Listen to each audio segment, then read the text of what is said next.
Hola, estaba mirando como corresponde, sigo teniendo problemas tecnológicos. A los 56, a todos los que no tengan esta edad me van a entender, son las 19:02 de este día 9 de septiembre. Gracias por estar allí en Leamos como siempre.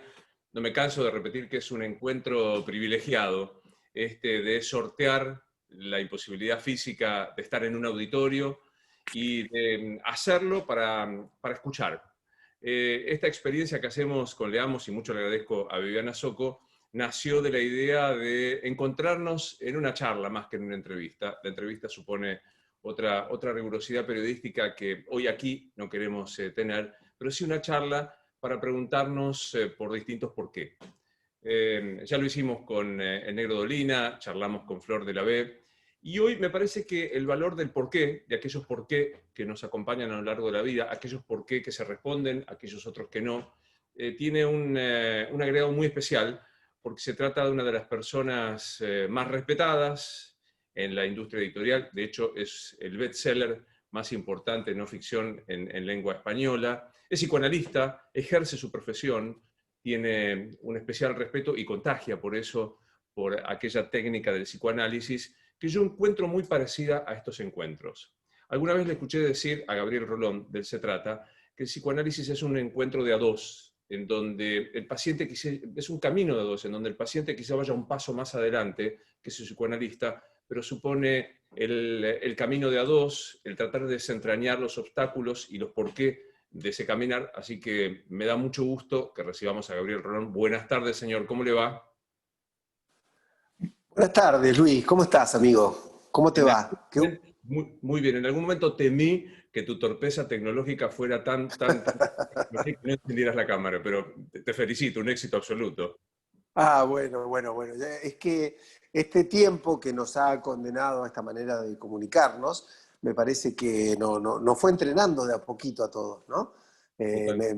Me tocaron unas primeras charlas donde me hacían señas de que no me escuchaban o eso, y trataban de explicarme con gestos, que allí arriba había botones para el micrófono, para el video. Así que bueno, ahora lejos de ser un experto, pero prender o apagar la cámara creo que es una virtud que he desarrollado para siempre. Gran curiosidad, y pensando también en tu oficio de psicoanalista, pero también de Mm. entrevistado y como un hombre de medios, conversar como lo estamos haciendo es parecido, análogo, distinto, igual a la conversación cara a cara. No, no es igual. No es igual, pero me parece que tiene su gracia, Luis. Eh, yo creo que hay que tener cuidado de no pretender de las cosas lo que las cosas no pueden dar. Digo, lo mismo pasa con las personas. Digo, a veces me pasa con algunos pacientes que los veo protestar o quejarse porque su padre o su pareja no da tal o cual cosa que desde siempre nos damos cuenta de que no va a poder dar, ¿no? Entonces, quien espera aquello que no puede llegar, necesariamente se condena a una frustración. Entonces, yo creo que pretender que esta nueva manera de comunicarnos reemplace con exactitud, o sea, sea igual a la que se genera cuando alguien está enfrente, sería un error. Digo, vos y yo hemos tenido muchas charlas personales, digamos, muchas entrevistas en tu ciclo, Luis Novarecio Entrevista, y también, digamos, en Animales, y en otros foros. Hemos también para Infobae, hemos tenido muchas charlas, y hay algo que tiene que ver con la gestualidad, con los microgestos que no se perciben por estos lados. Hay algo que tiene que ver con cierta transmisión, digamos, de la humanidad que requiere de las tres dimensiones, ¿sí? Que son imposibles de recuperar en solo dos dimensiones, ¿sí? La humanidad soñaba con la cuarta dimensión, hoy soñamos con recuperar la tercera dimensión. Mm. Pero me parece que tenemos que jugar de todas maneras el mejor juego posible en las dos dimensiones que hoy nos pertenecen. Y yo creo que está muy bien encontrar en estos vaivenes que nos permite la tecnología aquí y ahora, algo nuevo, digamos, cuestiones nuevas, que a lo mejor nos van a servir para nutrir la tridimensionalidad cuando vuelva, o a lo mejor quedan en estos foros, ¿no? Pero decir que una escultura es más bella que una fotografía, me parece que no está bien. Es pedirle a la fotografía lo que no te puede dar y creer que hay en esa dimensión de más de la escultura algo que la fotografía oculta, ¿no? O hay una falla, una castración en las dos dimensiones. Yo creo que mirar un cuadro o una foto cuando es artística es tan bella como mirar una escultura. Yo cuando he visto las puertas del infierno de Rodin como escultura, me he quedado tan maravillado como cuando he visto el Guernica de Picasso en sus dos dimensiones, ¿no? Entonces me parece que es interesante que tratemos de descubrir qué universos posibles de disfrute, de creación y de pensamiento habitan estas dos dimensiones a las que estamos condenados desde hace un tiempo. Me parece interesantísimo esto de no pedirle a las cosas lo que no pueden dar. Y después, en tu caso, uno elegirá si prefiere la fotografía a la escultura, o si, pero digo, en todo caso, habrá un gusto personal, pero aprender a gustar de la fotografía, disciplina con la que no tengo demasiada empatía, pero que no trata de apreciar, es como muy interesante. Puse que cuando comenzamos este ciclo, lo empezamos con el Negro Dolina, fuiste muchas veces citado, en su enorme mayoría bien citado, en algunas otras no tanto, por cuenta del Negro. Él arrancamos y me dijo, no me gusta la idea del ciclo que se llame un porqué, porque me parece que el porqué cristaliza, el porqué es casi una exigencia de respuesta, yo prefiero un para qué. Vuelvo a esto porque me dejó pensando, yo sostuve mi idea de por qué, fui yo el que propuse esta idea, y pensaba si el porqué es condenatorio, es cristalizante, o en todo caso es motivador para perseguir el camino o lo que fuera. Para mí el porqué es analítico. Eh, yo que casi siempre recibo con una admiración perpleja y sorprendida las palabras de Alejandro, de Negro Dolina, que podría, listo, te ocuparía toda la hora si tuviera que decirte lo que creo y lo que mi corazón, mi espíritu, mi gratitud me despierta de Alejandro. En este caso, yo soy más amigo del por qué, del para qué. Digo, porque en el para qué hay una cierta mirada utilitarista, digamos, típica de las épocas en las que vivimos. El para qué es capitalista, te diría yo, ¿no? Ah. Digo, es además creer que la felicidad o la nobleza tienen que ver con la conveniencia, ¿sí? Es decir, ¿para qué lo vas a hacer? O sea, como si de todo yo tuviera que obtener una ganancia, ¿no? A mí me gusta el porqué, porque el porqué es la pregunta analítica, repito, no. Seguramente si estuviera conversando con el Negro, en 2 minutos me cachetearía a ideas y me haría ver que estoy equivocado. Pero desde mi punto de vista como psicoanalista, yo siempre busco el porqué. O sea, no el para qué. O sea, no es para qué va a hacer esto, es por qué lo hace. ¿Sí? Porque esto pasa, ¿no? Viene un paciente y te dice, ¿para qué hice esto? ¿Sí? ¿Para qué hice esto si yo sabía que me iba a complicar la pareja, que iba a tener un problema? Yo sabía para qué lo hice. Y yo doy vuelta a esa pregunta y digo, no preguntemos para qué, ¿por qué lo hizo? ¿Sí? Porque hay un motivo detrás de nuestras decisiones, de nuestros dichos, de nuestras actitudes. Y entonces, a lo mejor en la vida es más interesante, como dice Alejandro, el para qué, que tiene que ver, en el caso de un hombre como Dolina, seguramente en una motivación de destino, es decir, bueno, ¿para qué? ¿Qué destino quiero construir con esto? No se me ocurre en Alejandro ninguna otra mirada, como sí se me ocurre en el resto de los mortales. Pero en el caso particular al que nos estamos refiriendo en este momento, yo apunto al porqué. Porque a mí me interesa saber los por qué, no los para qué. Después el para qué tomará el camino del deseo o el síntoma de cada uno, según haya sanado o no. Pero lo que sí es importante es el por qué, porque justamente de algún lugar lo que hacemos deviene.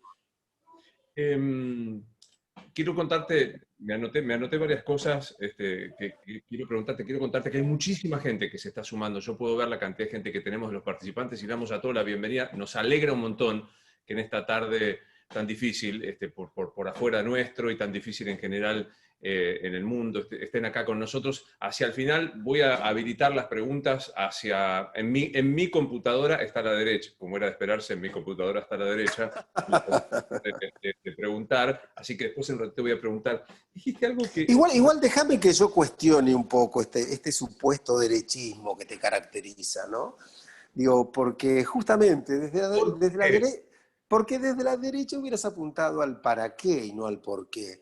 El por qué es una pregunta más de izquierda, si querés. Es una pregunta que va más hacia otro lugar, ¿no? Entonces, perdón que te incomode con esto, pero en tu elección del por qué tiembla, tambalea, dubita tu supuesto gorilismo.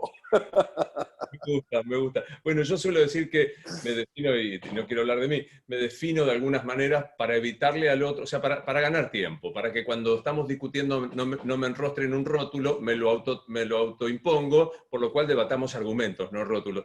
Pero vos dijiste algo que me pareció muy interesante, los por qué, que son muy importantes desde el punto de vista psicoanalítico, van a demostrar o van a llevar a un síntoma o al deseo. ¿Puede profundizar para los que no somos expertos? Sí leemos tus libros, pero no somos expertos. ¿Por qué un porqué puede llevar a un síntoma o al deseo?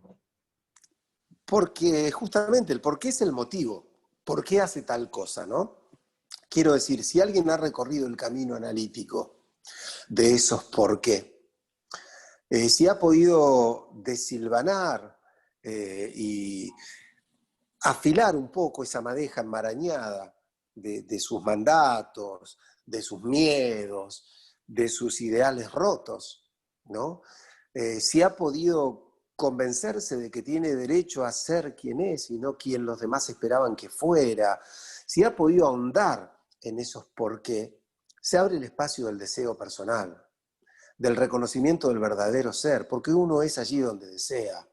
Por lo general, por eso ninguno de nosotros es quien de verdad es, porque somos aquellos que tienen su deseo oculto, enmarañado, a veces amurallado por deseos ajenos, por ideales, por lo que querríamos o lo que creemos que deberíamos y no por lo que en realidad deseamos. Entonces, el por qué, cuando has recorrido en el análisis de verdad y uno descubre, ¿sabes qué hace? Cambia, tuerce el destino de esos por qué y abre la puerta del deseo. Cuando esto no se hace, el por qué te lleva hacia el síntoma. ¿Por qué? ¿Por qué síntoma? O sea, yo podría haberle dicho a ese paciente, me dice, ¿por qué hice esto que me arruinó una pareja donde yo era feliz? Porque es un síntoma. Lo ha hecho de un modo sintomático. Si nosotros podemos recorrerlo y destrabarlo, jugaremos otro tipo de deseos. Entonces, me parece fundamental. Digamos, justamente lo que estoy marcando es el camino de quien se ha analizado y de quien no. Digamos, el camino de quien ha descubierto y se ha animado a preguntarse por sus por qué y el que no. El que los cuestiona esos por qué abre la puerta del deseo. El que no se condena al camino de los síntomas. Cuando vos hablas de síntoma, y también trato de llevarlo a lo más, a lo más asequible para nosotros que no somos psicoanalistas, vos decías, recién dabas un ejemplo, decía, ¿por qué hago esto para estropear mi pareja? Pero digo, Sí. síntomas son, por ejemplo, ¿cuáles? Mira, el síntoma es, Freud lo define como una formación de compromiso. ¿Qué quiere decir? Que el síntoma es algo que se instala entre un deseo que querés y no podés realizar y la represión que te obliga justamente a no realizarlo. Es decir, veamos como, para ser claros con un ejemplo, ¿no? Vos deseas algo, pero no podés hacerlo. ¿Por qué? La represión, porque la cultura, porque lo que fuere te dice que eso no se puede hacer. Ese síntoma va a querer satisfacerse igual. Y vos le tenés que dar un camino de satisfacción. Te obliga a que lo satisfagas. Pero como no puede ser satisfecho como quiere, lo tenés que disfrazar. Entonces el síntoma es un disfraz que alguien toma, que un deseo tuyo toma para poder mostrarse en la realidad. Te lo voy a poner con un ejemplo. Imagínate que a vos, cuando eras chico, que te hubieras enamorado de un muchacho roñoso, pelilargo, andrajoso, con un aspecto desagradable, ¿no? Y se lo hubieras llevado a tus padres y le hubieras dicho, este es el hombre que yo amo, Y tu viejo te hubiera dicho, con justa razón, a lo mejor, sacame a este tipo de acá que no lo quiero ver nunca más, ¿sí? Pero vos seguiste tu relación oculta con él y la seguiste varios años hasta que en algún momento quisieron estar juntos, quisieron casarse, quisieron ser familia. Y entonces el tipo se corta el pelo, se baña, se perfuma, se pone una linda ropa. Y entonces vos se lo llevas a tu viejo 5 años después y le dices, mira, te presento a mi novio y tu viejo te dice, este sí, ¿ves? No como el otro que me trajiste. Este sí me gusta. Pues bien, eso es el síntoma. Se disfraza para que, para que en la vida cotidiana podamos aceptar cosas que si vinieran en estado puro no las podríamos aceptar. ¿Sí? Deseos que son tan difíciles de asumir que a lo mejor los reprimimos y entonces los tenemos que disfrazar. El síntoma es una manera del disfraz en el que aparecen aquellas cosas que reprimimos. Dijiste vos allí, me gustaría ahondar en ese por qué tan vital, tan potente, que es preguntarte por qué permite saber si uno es lo que de verdad desea ser o lo que se espera de uno. Y me imagino que muchos de los que nos están viendo han tenido esta disyuntiva en tantísimas situaciones, profesiones, elección de familia, elección de lugares de vida y demás. ¿Cuándo el porqué de verdad permite acercarse lo más posible al deseo y cuándo el condicionamiento externo, el que sea, hace que uno haga esto? Cuando en la interrogación profunda, digamos, de ese por qué, vos descubrís allí si eso tiene o no tiene que ver con vos, o tiene que ver con otros, ¿no? Si yo te pregunto, vamos a un ejemplo que es bastante común, ¿eh? Y que a veces alguien lo responde sin siquiera cuestionarlo. Vos le decís a alguien, ¿por qué sos médico? Y dice, bueno, porque mi papá ya era médico, mi abuelo también era médico. O sea, entonces ya teníamos el consultorio. ¿Por qué sos abogado? Sí, sí, mi abuelo le dejó el estudio a mi papá me lo dejó a mí. Y casi de un modo natural, digamos, te dan una explicación y llevar a esa persona al porqué de, pero vos deseabas hacer esto. O sea, más allá de que tu abuelo se lo dejó a tu papá y tu papá te lo dejó a vos. ¿Es lo que vos querías hacer? Ahí es donde vos cuestionás el porqué. Si alguien te dice, la verdad, desesperadamente quería ser abogado. Porque yo veía a mi abuelo, veía a mi padre, yo soñaba con hacer esto. Bueno, te das cuenta que hay un porqué, que aunque viene de un mandato, el sujeto quedó comprometido en su deseo con ese mandato. Por lo general no ocurre esto. Por lo general el sujeto no queda, no compromete su deseo a su mandato, sino que cede su deseo ante el mandato. Entonces por ahí si vos le preguntás, el tipo dice, mira, no, yo quería ser músico. Pero bueno, ya estaba dicho, mi viejo me agarró, ya no se cuestionó nunca, hay cosas que no se cuestionan, como las mujeres de antaño que no tenían derecho a cuestionarse si querían o no la maternidad, ¿sí? Es decir, tenés que ser madre, ¿cómo no vas a ser esposa y madre? Y entonces era visto como, es rara, ¿viste? Es rara, ¿no? No se casó, no tuvo hijo, es rara. Era raro, ¿no? O sea, ¿por qué? Porque se desafiaba un mandato, porque alguien había puesto su deseo por encima de un mandato. Entonces yo creo que en esos por qué que nos marcan, cuando la historia y el discurso que nos antecede, porque nosotros existimos, Luis querido, mucho antes de existir. A ¿Sí? ver. Claro, vos fuiste antes de nacer un deseo en el corazón y en la mente de tus padres, ¿sí? Y ellos jugaron un deseo allí y proyectaron ideales y proyectaron sueños y proyectaron futuros que te estaban esperando cuando vos naciste. Y muchas veces esos futuros y esos ideales que los demás nos proyectan antes de que nosotros lleguemos al mundo, no tienen nada que ver con lo que nosotros queremos ser. Y entonces tenemos un problema muy serio, porque sentimos que empezamos a transitar un mundo de la mano de la frustración de los demás. Vine a frustrar los sueños de los demás, o vine a cumplirlos y frustrar los míos, pero no hay un emparentamiento entre lo que se esperaba de mí y lo que soy. Entonces yo creo que allí está el camino tan difícil y tan complejo. Eh, yo que creo no ser un buen padre, porque me parece que el único buen padre es aquel que no tiene hijos, ¿no? Ah, Yo creo que tengo tantas cosas para achacarme y tantas cosas que hoy si me pongo a ver, a lo mejor haría distintas, no lo sé. Pero al menos siempre me he propuesto algo, que es tratar de no marcar a mis hijos con ningún otro deseo, más que el deseo de que hagan lo que desean. ¿Sí? No Eh, es para nada, eso es un juego de palabras que te pediría que repitieras porque me parece probablemente la mayor aspiración como papá, y te lo digo no siéndolo, ¿no? O sea, te propusiste desear que solo desearan lo que ellos querían, ¿no?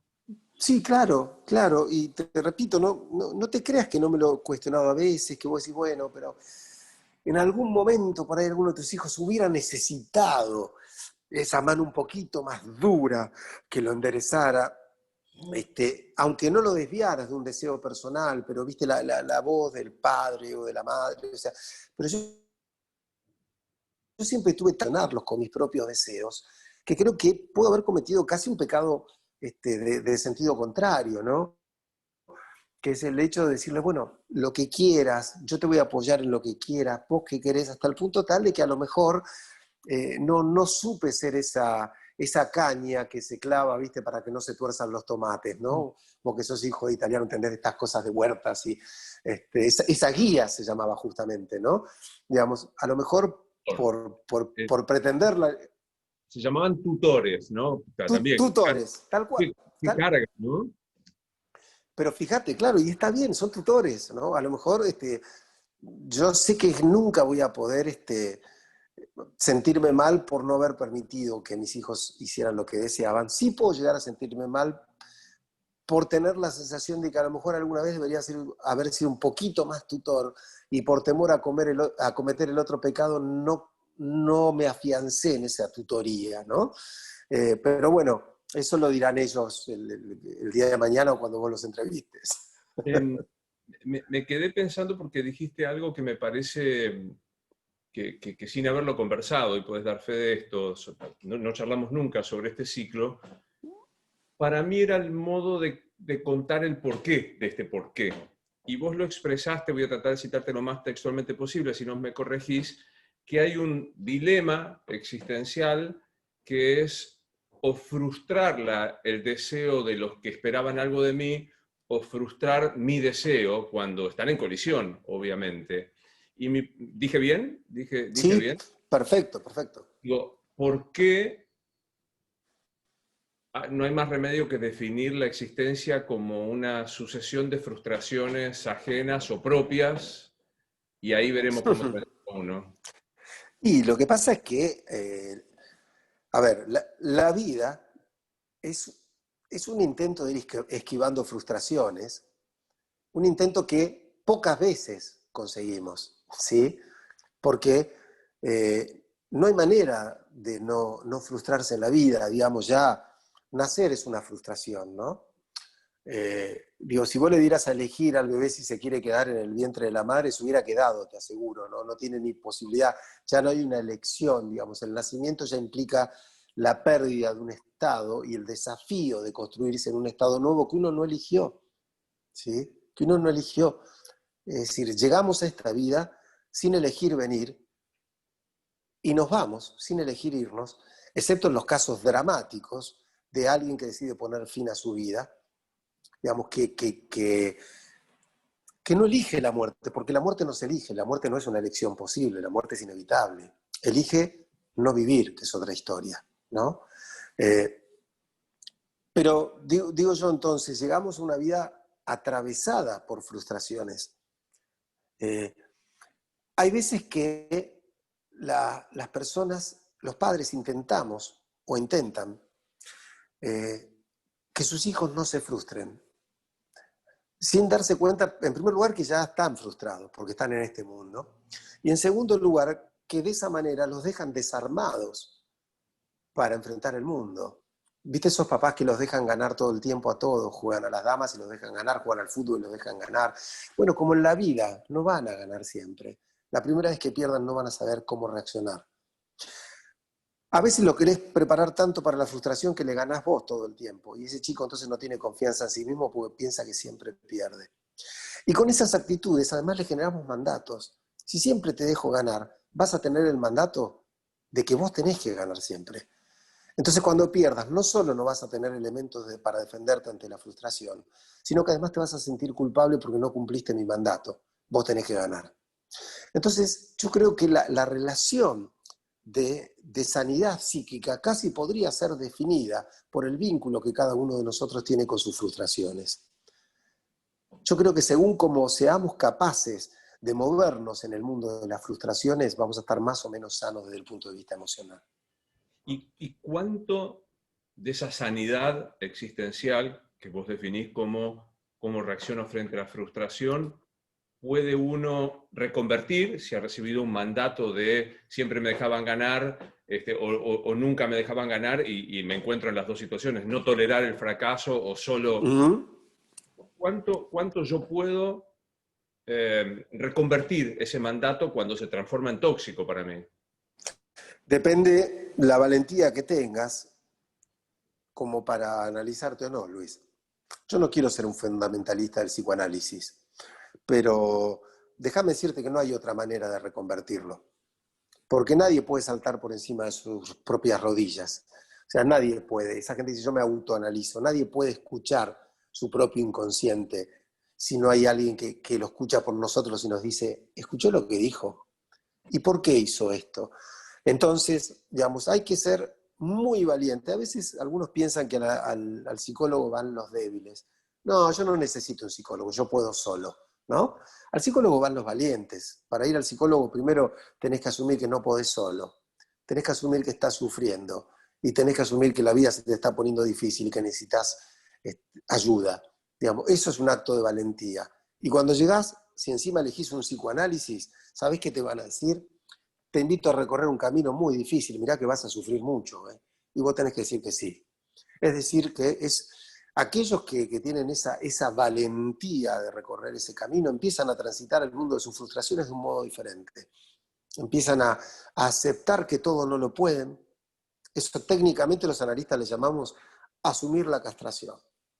O sea, el psicoanálisis se propone dos cosas. Asumir la castración y legalizar el inconsciente. ¿Qué quiere decir? Llevar a que alguien entienda que todo no lo puede, que las cosas no siempre le van a salir bien y que todo lo que haga va a tener un costo, y llegar a que admita que a veces hace cosas que no sabe por qué las hace. ¿Sí? Es decir, que hay algo en él que desea cosas que él no sabe que desea. Que todos somos una gran ambivalencia. Que por eso podemos decir hoy a alguien, te amo, y mañana estar teniendo relaciones con otra persona, sabiendo aún que esto que hacemos lo podría lastimar. ¿Por qué? Si yo lo amo, ¿por qué lo lastimaría? Porque una parte de mí quiere una cosa y otra parte de mí quiere otra.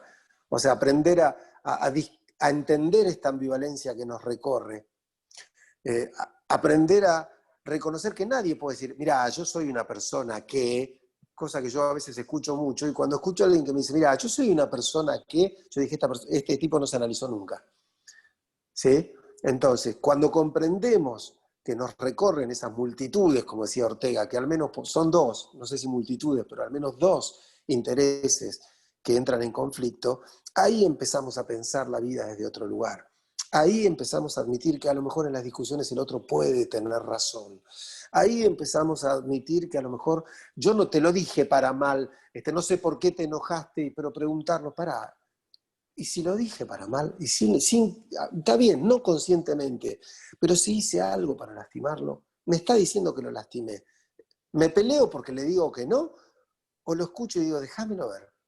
Yo creo que no, pero te prometo que lo voy a pensar, y si me doy cuenta que sí, te voy a pedir disculpas. Digo, ahí empieza a abrirse un mundo que es totalmente distinto al mundo como lo conocíamos antes de analizarlo, Luis. Me parece trascendente lo que está diciendo, al menos me parece muy movilizante lo que está diciendo, no me gusta la palabra trascendente, pero es muy movilizante porque uno de los por qué cuando pensamos en vos era por qué todavía el psicoanálisis, y pongo el todavía con muy mala leche, porque hay y lo sabés, tantísimas corrientes que creen que debe ser superado, etcétera, etcétera. Me tocó conocer este verano a un psiquiatra que me dijo que era una buena herramienta de autoayuda, como estas cosas, viste, de los libros americanos de más Platón, menos Prozac, o al revés, no me acuerdo cómo es el libro este. Menos, sí, menos Platón y más Prozac. Pues sí, una Al cosa de revés, sí, sí, sí. y un libro, espero que Viviana Soco no se enoje, porque capaz que está en la plataforma, horripilante, por cierto, pero bueno, que Ah, yo, no, tenés razón, es menos Prozac y más Platón, más es Platón y cierto. menos Prozac, sí, No, más no, Platón. menos Prozac y más Platón. Creo que invita más a esa reflexión Sí, que a la sí. medicación, una cosa así. Tuve la Una precaución de no leerlo, perdón. Sí, total. Bueno, pero viste, son de estas de que se comió mi queso, estas cosas así bien americanas. Y yo pensaba, digo, en esto, ¿no? Este recorrido que no tiene garantía. ¿Por qué el psicoanálisis en los tiempos tan hipercapitalistas y resultadistas? Porque el psicoanálisis no te garantiza nada. Bueno, en realidad ninguna profesión. Sí, ahí viene la deformación profesional, ¿no? Los abogados hacemos una actividad que es una obligación de medio, no de resultado. O sea, nosotros ponemos Ujú. toda la técnica posible, pero no te garantizamos el resultado. Pero con el psicoanálisis nos está yendo nada menos que el porqué existencial. ¿Por qué el psicoanálisis, que no me garantiza ni como los conductistas, ni como lo que yo cuántas cosas, hoy sigue tan vigente? Porque el inconsciente nos sigue recorriendo, nos guste o no nos guste, ¿sí?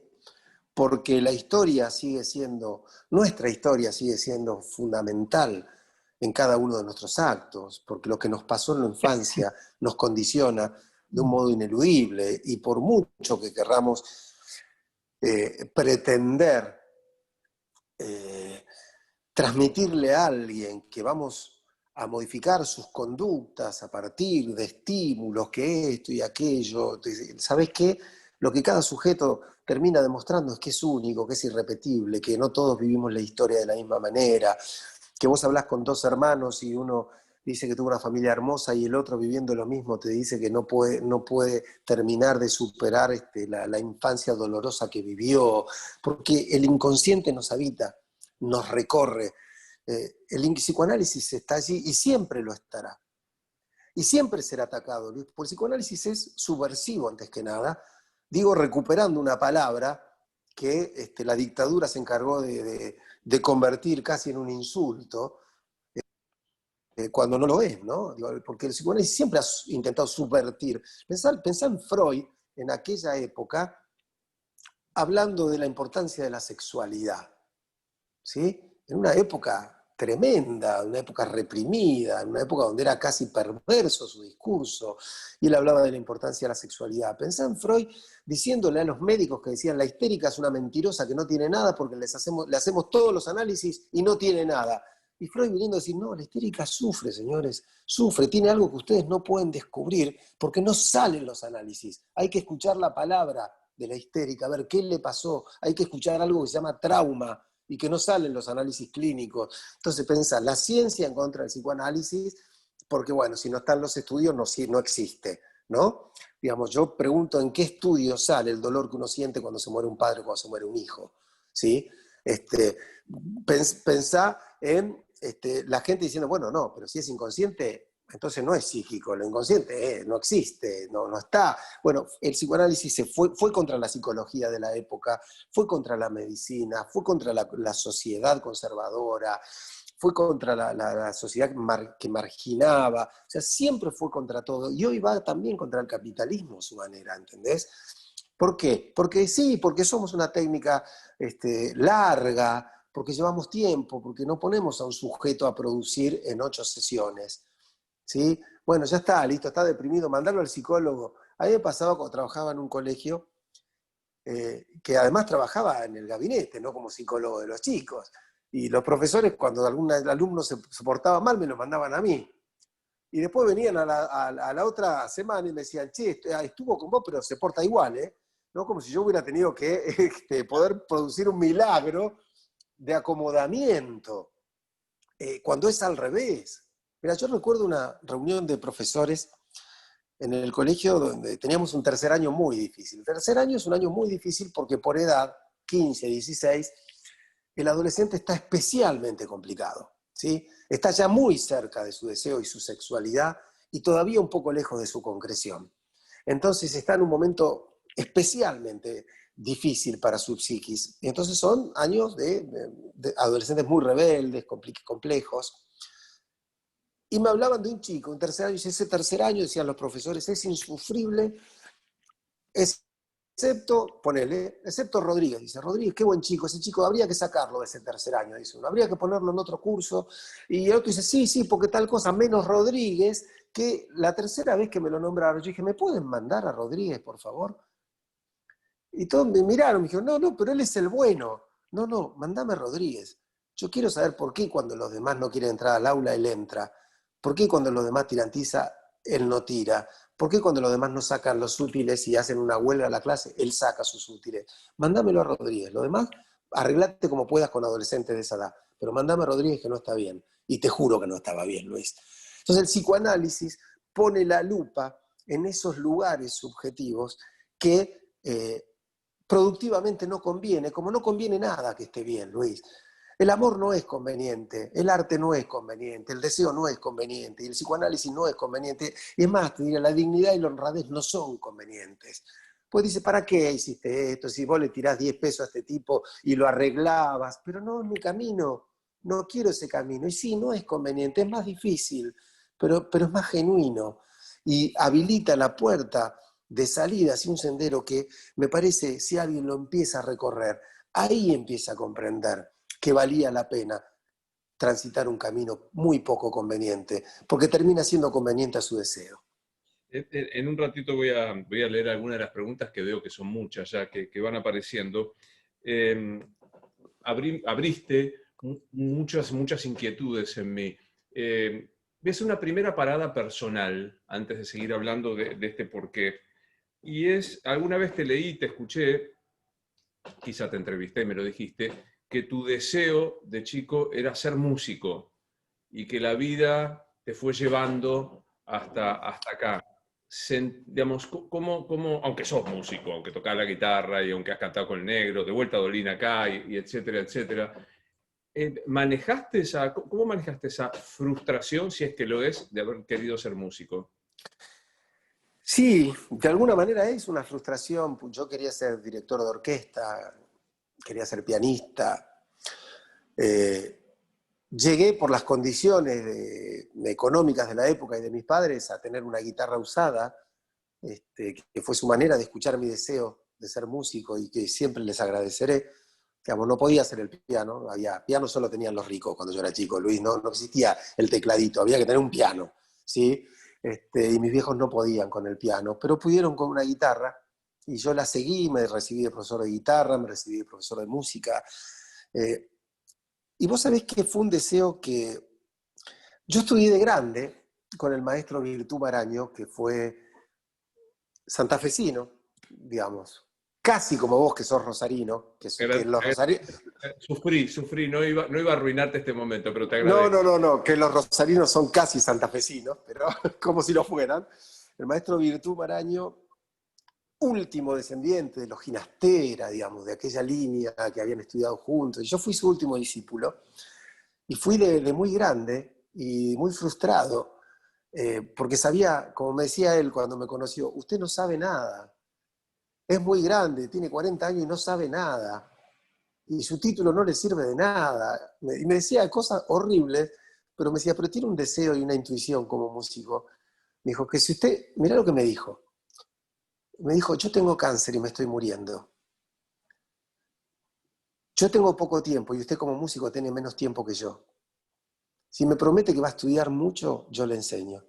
E hicimos un pacto que duró 5 años hasta que el maestro murió, donde me apasioné y aprendí lo que no había aprendido en mi vida, de composición musical, de canto gregoriano, de música barroca, de orquestación, hasta el punto tal que un día acostado en mi diván, le dije a mi analista de ese momento, quiero dejar el psicoanálisis por la música. Mirá hasta qué punto me cuestionó que yo vivía bien del psicoanálisis y todo, y dije, yo no tengo tiempo, si yo quiero de verdad ser músico, yo me tengo que entregar, tengo que ir a vivirme con el maestro Maraño, tengo que ir todos los días a verlo, tengo que dejar que él me haga dirigir una orquesta chiquita, digo, pero no tengo tiempo para perder en otras cosas. El destino quiso que el maestro muriera en esa época y yo ya no acepté otros maestros y y seguí mi camino analítico y seguí mi camino como músico vocacional. Si yo te mostrara ahora mi teléfono, verías que mi profesora de piano tan querida, mi última profesora de piano, lo intenté varias veces, pero la última fue maravillosa, porque le dije, me vas a hacer perder tiempo con libros de escalas y estudios, y yo voy a poner mi mejor voluntad y me voy a aburrir en 2 meses y no voy a venir más, porque eso es lo que me pasó siempre, ¿no? Y ella me dijo, ¿pero por qué? ¿Y a vos qué te gustaría? Y le digo, y a mí me gustaría tocar Beethoven, Tchaikovsky. Y me dijo, en Beethoven y Tchaikovsky hay escalas, ¿eh? Me dijo, así que, y hay arpegios. Y dijo, entonces vamos a una cosa, no te voy a pedir ningún libro. Comprate el primer movimiento del Claro de Luna y vamos a practicar arpegios con el Claro de Luna de Beethoven. Y yo recorrí un mundo que pensé que no iba a alcanzar nunca, que es llegar a tocar algunas cosas, las más sencillas, obvio, digamos que siempre había soñado. Y si te muestro, digo, mi profe, a quien por cuestiones de trabajo y cosas hace como 2 años que no puedo ver ni tomar clases, me acaba de mandar una partitura, me dice, esta la vas a poder tocar.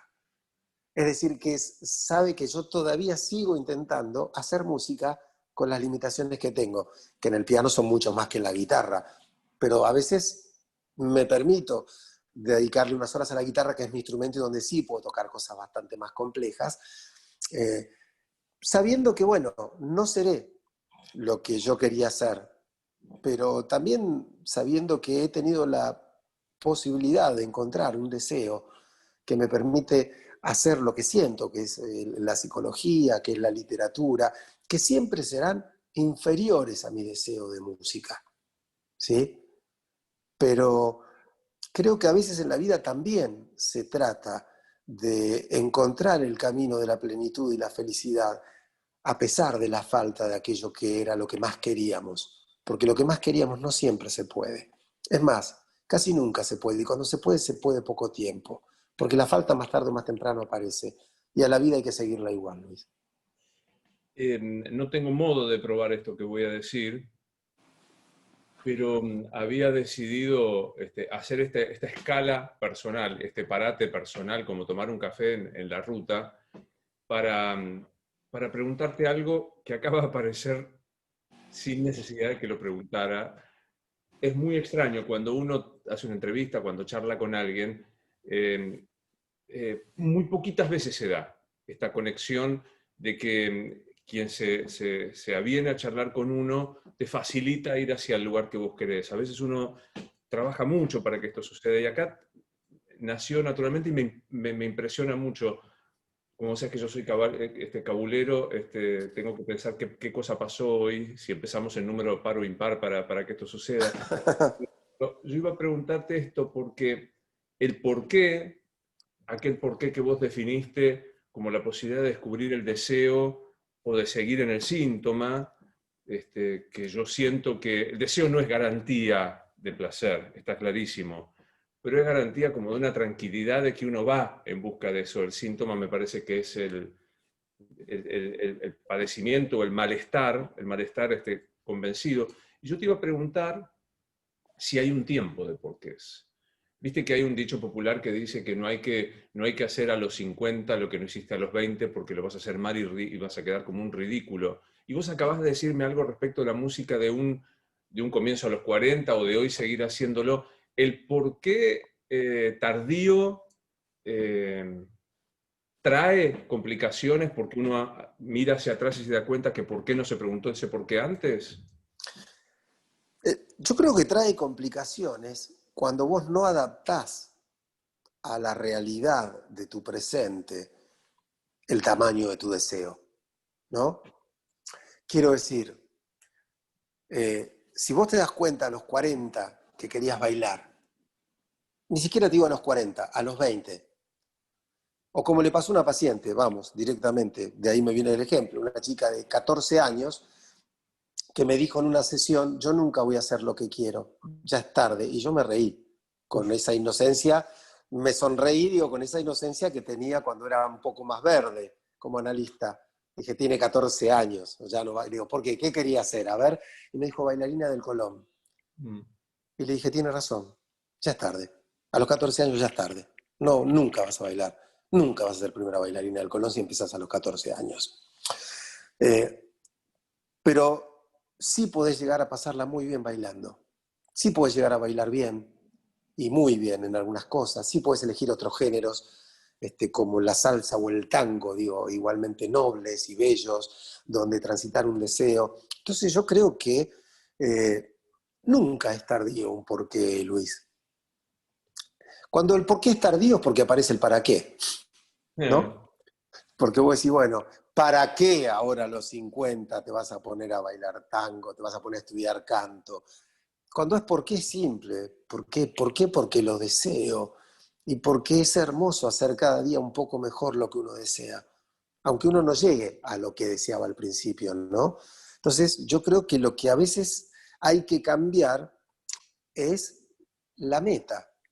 Digamos, si vos decís, cuando yo quería ser director de orquesta, claramente, digamos, yo te decía, estudié con Maraño, estudié con Senanes, algunos cursos, he tratado de aprender mucho. ¿Sabes para qué? Para disfrutar la música, para escuchar una sinfonía y decir, wow, mirá lo que están haciendo los chelos. Mirá qué linda inversión que hizo este tipo, porque cuando vos entendés, las cosas se disfrutan más. Digo, yo no soy incapaz de disfrutar un partido de fútbol americano o de béisbol, básicamente porque no sé de qué se trata, no entiendo las reglas. Veo que la gente se desespera y se emociona ante cosas que yo digo, ¿qué pasó acá? ¿Y por qué? Porque cuando la incomprensión es enemiga del disfrute. ¿Sí? Para disfrutar de algo hay que tener una mínima comprensión de eso, porque si no, no se entiende. Entonces, yo creo que lo que hay que entender cuando uno es grande o cuando uno ha pasado cierta etapa, es que tiene el derecho a seguir comprometido con su deseo. Lo que no tiene que hacer es pretender que su deseo lo lleve donde lo hubiera llevado si se hubiera concretado antes. ¿Sí? ¿Viste esas parejas que se dicen, yo te tendría que haber conocido antes? No es cierto, no es cierto. O sea, eso es querer que la pareja hoy arregle cosas del pasado. Y la verdad es que no funciona así la vida. A lo mejor si nos hubiéramos conocido antes no nos hubiéramos ni siquiera dado bolilla. Porque yo no estaba como para recibirte y vos no estabas como para recibirme. Lo que llega a destiempo en la vida es como si no llegara nunca, Luis. Las cosas llegan y sucede algo o no sucede. Y cuando eso ocurre, digamos, perder el disfrute del presente, lamentando el tiempo que no estuvo en el pasado, parece que es una torpeza, como lo es, como lo sería angustiarnos porque algún día no estaremos juntos, ¿no? Digo, algún día uno de los dos va a morir, alguno del día, a lo mejor si vos me dejaras. A ver, es aquí, es ahora. Entonces yo creo que el deseo lo que te marca es eso, es aquí, es ahora. Y desde este aquí y ahora, caminar a la construcción de lo que uno tiene ganas, de lo que uno quiere jugar en su vida. Pero parado en este presente y, resistiendo la tentación de que el pasado de lo que no fue sea un lastre que no te permita seguir hacia adelante y ni siquiera a veces disfrutar de lo que está haciendo. y ante esta pregunta de si hay un porqué tardío, esto que decías, ¿no? La no expectativa de que el encuentro de ese deseo vaya a ser algo distinto. Aquello que dijiste al principio, esperar de las cosas o de un deseo algo que no puede darte, ¿no? O sea, que esto sí te atropella con una frustración. Claro, y hay que tener cuidado, porque mira, la frustración esconde una sensación de injusticia, ¿sí? Y cuando uno mira la vida o una situación desde el lugar de quien se siente tratado injustamente, se resiente. Uno se vuelve, el frustrado es resentido. El frustrado es el que dice, pero, a ver, a este tipo le dan un programa de televisión, ¿vos sabés cómo lo haría yo? Dice, a este tipo le dieron la presidencia, yo este país lo arreglo en 2 minutos. O sea, claro, cree que a él le correspondía y no se lo dieron a otro. ¿Por qué a otro? ¿Por qué ama a otro si me tendría que amar a mí? ¿Por qué le pasa esto a otro? ¿Por qué le dan el puesto a otro, el premio a otro si me lo tendrían que dar a mí? Eso genera frustración. La sensación de creer que nos quitan algo que nunca tuvimos, Luis. Nunca tuvimos ese premio, ese trabajo, esa presidencia. Nunca la tuvimos y creemos que la mereceríamos. Entonces yo creo que hay que tener cuidado, Porque la frustración genera una especie de odio, una especie de encono que nos vuelve unas personas horribles. De todas las faltas posibles, yo creo que la frustración es la más peligrosa.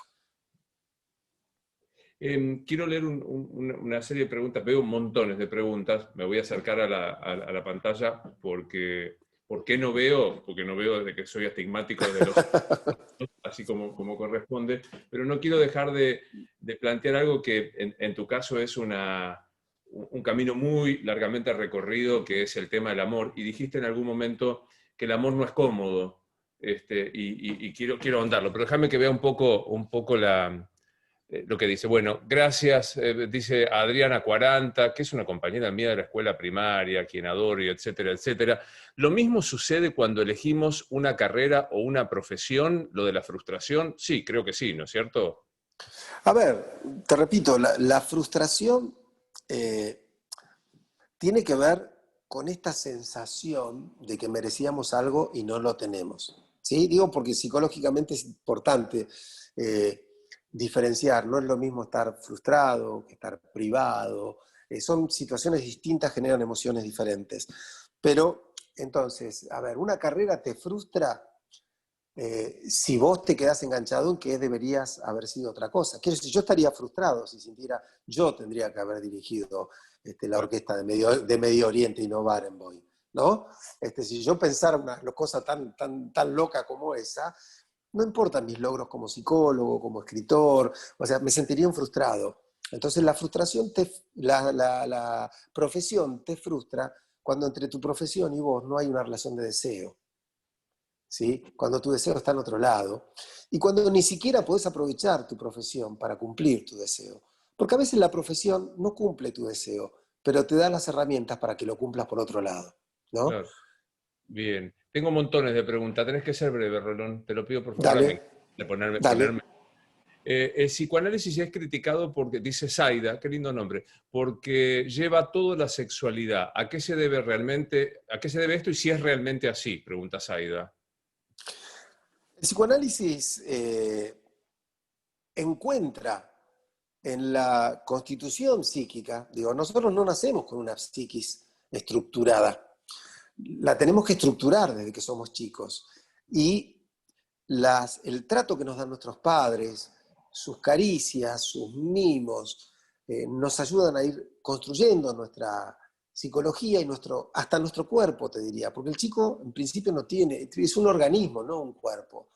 Hay que enseñarle a ver la manito, a ver qué linda manito, ¿dónde está la mano? ¿Dónde está la nariz? Tócate la nariz. Es decir, hay que enseñarle a construir un cuerpo. Y los que nos enseñan a construir y a erotizar nuestro cuerpo son justamente las personas con las que después no se va a poder vivir la sexualidad porque está prohibido. ¿Sí? La primera caricia que despierta placer te la da una madre cuando te limpia, te la da un padre cuando te baña, y con mamá y con papá no se puede. Es decir, que arrancamos en un mundo de sensaciones fuertes y traumáticas e imposibles. Desde ese lugar se construye nuestra sexualidad. El psicoanálisis lo sabe, entonces sabe que toda esa construcción que hemos hecho va a ser fundamental.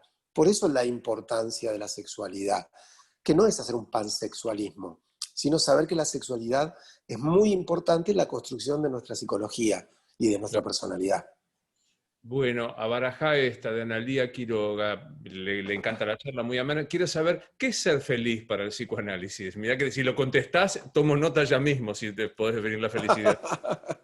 Mira, yo no sé, no tengo la menor idea, no sé, ojalá, o sea, yo no puedo hacerme cargo de la mirada de todo el psicoanálisis o de todos los analistas del mundo. Sí te puedo decir algo. Yo he llegado a dos definiciones personales como psicoanalista de la felicidad. La primera de ellas es que la felicidad es la posibilidad de mirar hacia adentro sin sentir vergüenza. ¿Sí? Es decir, ¿por qué? Porque el que ha recorrido el camino, solo el que ha recorrido un camino muy largo puede mirar de verdad hacia adentro y no sentir vergüenza de ser quien es. Cuando uno se asume en ese lugar, aunque haya frustrado los deseos de otros, aunque no haya logrado algunos deseos personales que quedaron perdidos en el camino, y así todo puede respetarse y sentirse digno, es feliz. Y creo que la otra posibilidad que yo he encontrado de la felicidad, si querés, es un poco más existencial que esta. Yo creo que uno es feliz en esos breves instantes donde la vida parece ser un poco menos injusta. No encontré otra definición de la felicidad más que estas dos para mí, que me cierren a mí. Hacia adentro y no sentir vergüenza y esos breves instantes en donde la vida parece ser menos injusta. Sí, claro, hay alguien que vos amás y de repente te mira y sin que vos digas nada en un momento que lo necesitabas, te mira a los ojos, se te acaricia y te dice, ¿sabes que te amo? No tengas miedo, yo estoy con vos. Listo, sos feliz. Porque en ese momento parece que por un instante la injusticia de saber que nos vamos a morir, de que las personas que amamos, vos tenés tus padres, yo tengo mi viejo, o sea, no están más, Luis. O sea, se han muerto y no los vamos a ver nunca más. Y hay cosas que no lograremos. Yo nunca seré el músico que quería y vos tendrás tus cosas y tus sueños. Bueno, cuando todo eso que es tan difícil y tan injusto se acalla por un momento, porque alguien te hace una caricia, te dice que te ama, porque alguien te sonríe, porque escuchas una música que te emociona. Yo creo que eso es la felicidad. Esos instantes breves donde la injusticia del mundo se suspende por un rato. Es hermoso. Bueno, Hilda te pregunta, tiene que ver, a ver, espérate que no alcanzo a leerlo. Perdón, es Martina. Mi deseo era ser música, pianista, al igual que Gabriel. Mi familia me condicionó para que el año que viene estudie medicina. Ah, es muy joven, debe estar todavía en edad de empezar ahí. ¿Debo permitir esa frustración? ¿Qué me aconseja? Te pide que tomes la decisión casi política. No, claro, lo primero que yo podría decir ante eso es que ojalá tenga la posibilidad de defender lo que desea. A veces defender lo que uno desea no es patear el tablero por completo, sino sostener un espacio donde el deseo es posible. Como si te dijera, listo, por ahí no sé si puede ser pianista a la edad de empezar medicina, pero sí puede llegar a tocar el piano, que tome sus clases, que haga el piano. Y en el medio veremos si eso no es la medicina. Si me dicen, mis padres quieren que sea médico, pero yo detesto la medicina, la respuesta claramente sería, si le gusta tanto la medicina a sus padres, que se anoten y vayan a la facultad ellos. ¿Sí? Pero realmente, ¿no?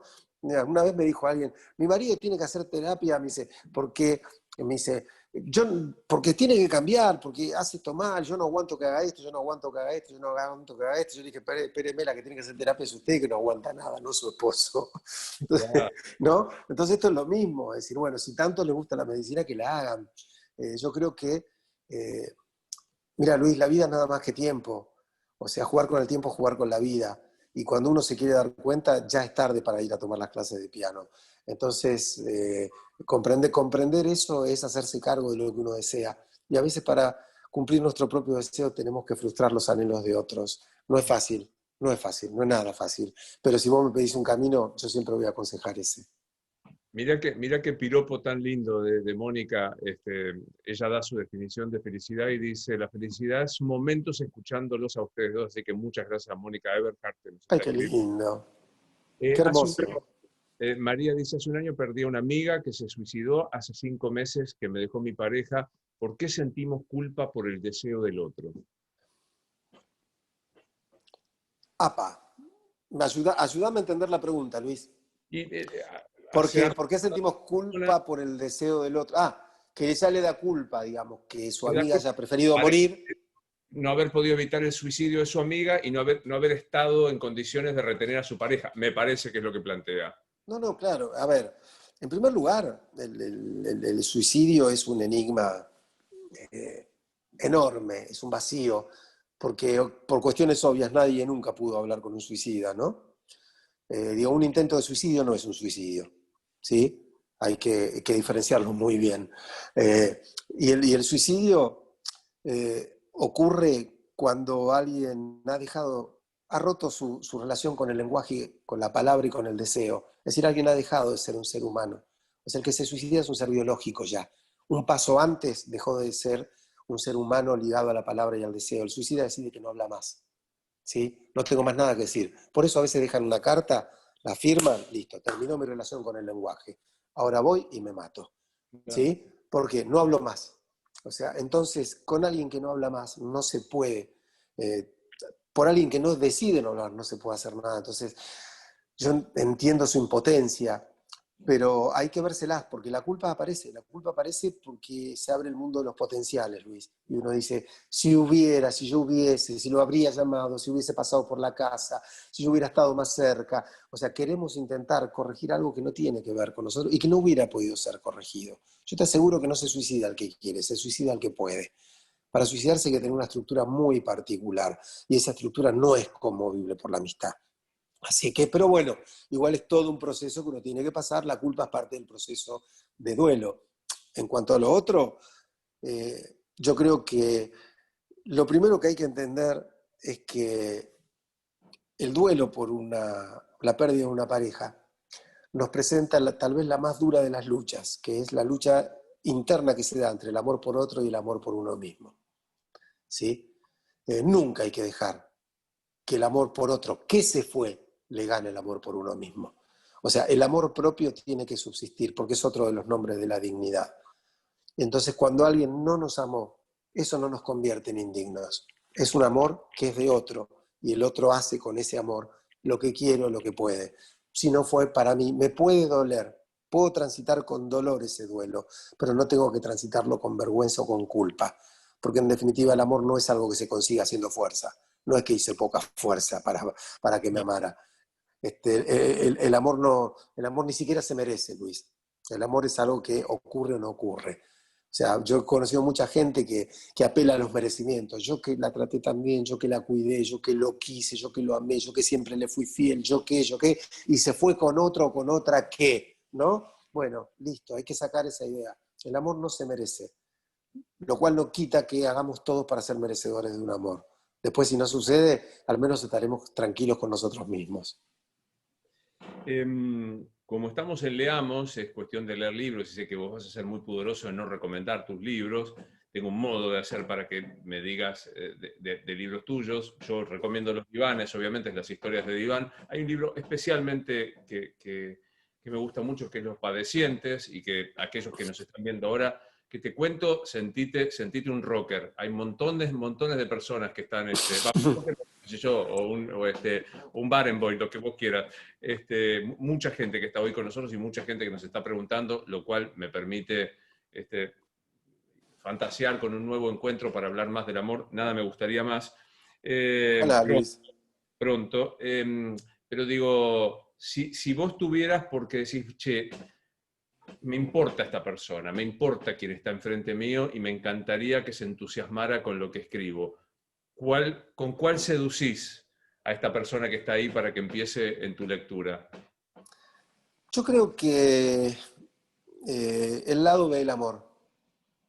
Me parece que en Encuentros, el lado B del amor, es el primero de mis ensayos. Y es el primero de los libros donde yo, más allá de contar historias reales, como en Historia de Iván, o historias ficticias, como en Los Padecientes, me animé a transmitirle mi pensamiento a la gente. En ese caso, acerca de un tema tan complejo como el amor, ¿no? Y sobre todo de las aristas peligrosas del amor, por eso el lado B del amor, de las aristas negativas del amor, de cómo nos ligamos generalmente a amores que lastiman. Entonces me parece que para empezar a entender cómo, a compartir un pensamiento en común y a ver si nos llevamos bien en nuestras miradas, me parece que es un El libro lado. que yo diría sí, sí, por ahí estaría bien.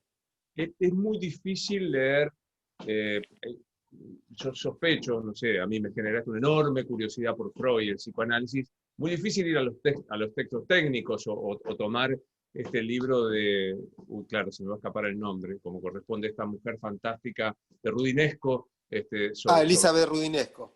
claro, sobre Freud. Es muy difícil para los que somos burros y este tema. ¿Te seducen las aproximaciones de, no sé, de David Yalom o de otra cosa más lega para el tema? Sí, vos sabés que yo tengo un enorme respeto por los divulgadores. Eh, a mí me parece que está muy bien cuando lo hacen con seriedad y con conocimiento.